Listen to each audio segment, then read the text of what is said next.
Breaking news మైసమ్మగూడలో దారుణం. ఆస్తి తగాదాలతో శంకర్ అనే వ్యక్తిపై కత్తితో దాడి చేసిన చింతల రవి. గాయపడిన శంకర్ను ఆస్పత్రికి తరలింపు, పరిస్థితి విషమం. పోలీసుల అదుపులో నిందితుడు. కేసు నమోదు చేసుకుని దర్యాప్తు చేస్తున్న పేట్ బషీర్బాద్ పోలీసులు.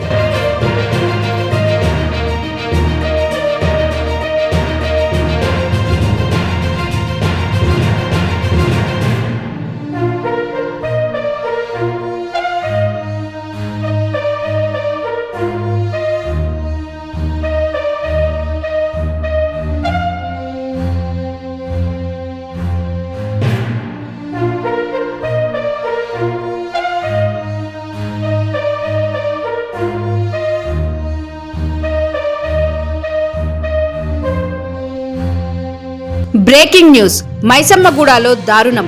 ఆస్తి తగాదాలతో శంకర్ అనే వ్యక్తిపై కత్తితో దాడి చేసిన చింతల రవి.